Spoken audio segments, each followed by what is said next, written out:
Oh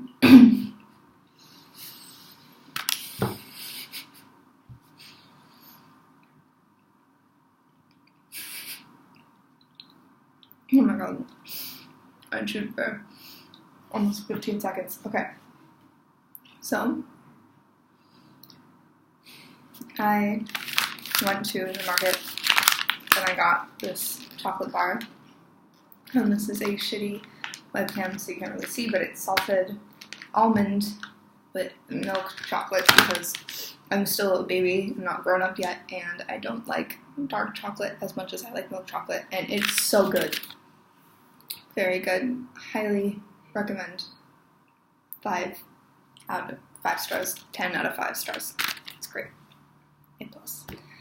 Okay, so this is a video for B, my good pal, who is in Santa Cruz, which is where I'm from, and I live in Seattle. Go to the University of Washington, and we're gonna do a thing where we shoot videos back and forth, and it'll be cute and good, and we'll just talk about stuff. So I wanted to talk about something, and I was about to actually message Zara about it, but I thought, oh, well, that would be the ideal first topic for a video, and so today I have a psych test tomorrow, which I probably should be studying for instead of making this video, but here we are. And in the review session, we were talking about psychology, we were answering questions at the end, and I forget how this came up, but one of the TAs who was leading the review session was saying, like, one of the most important things that our professor wants to drive home is that psychology isn't just limited to clinical psychology. And I was like, yeah, that's great.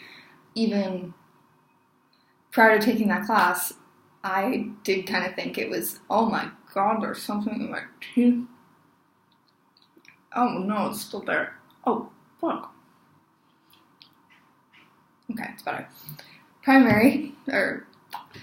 Before I took the class, I really did think it was, because psychology was mostly clinical psychology. It was mostly talking to people, doing therapy, that sort of thing, but I found out that it's a lot more than that, and I was like, oh, that's great that that's something she wants to drive home. Then the TA went on to say, it's not just like people sitting on a couch and talking about their feelings, phrased like that, as close as I can remember, and it just made me really sad, because, it could be just that it was, like, making fun of people who have a really limited view of psychology, especially clinical psychology, but, it also seemed like it was her own bias, and that made me really sad, because,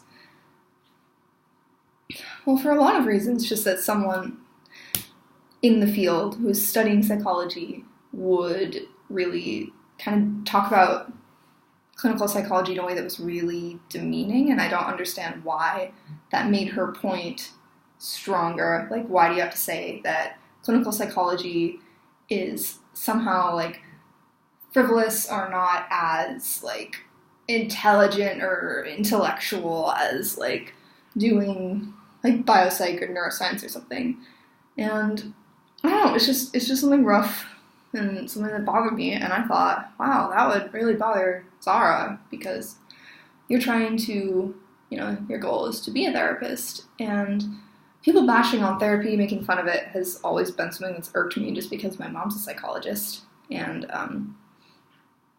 I've always known that's something she does and really valued it, and I know she really values it, and I'm someone who has benefited enormously from therapy, and in the periods of my life where I haven't had therapy, things have gone really bad for me emotionally, just, like, terrible, and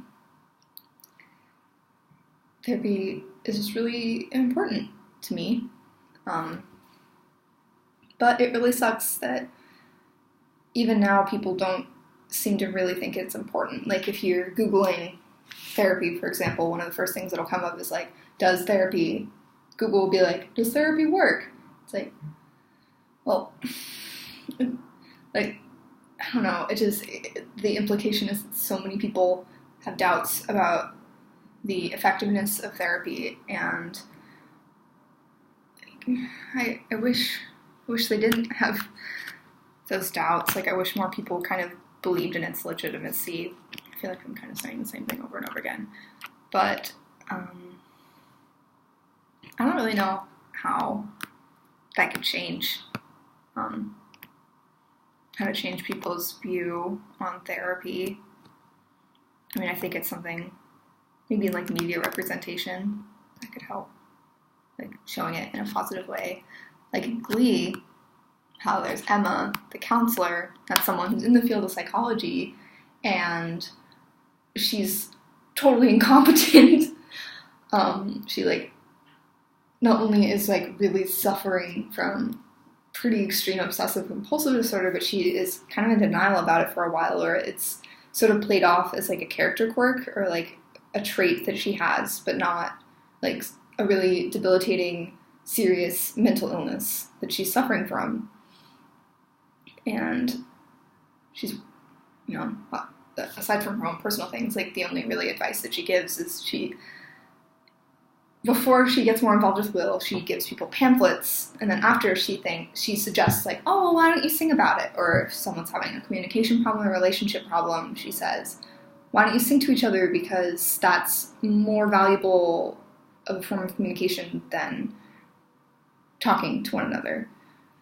And, like, doesn't seem to understand the value of her going to therapy, and has never been to therapy before, and I'm just like, how does this happen? And it makes, like, Glee is so widely received. It's such a popular show, and even more importantly, so many young people are watching it, and that might be the first time they see someone who's a character who's a guidance counselor, a character who's in therapy field, character with mental illness, and they think, oh, this is how it's like in reality.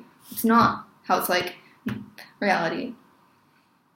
And this video is already really long. I was gonna, like, think, oh, I probably won't have much to say about that. That'll probably only be like a 2-minute long video.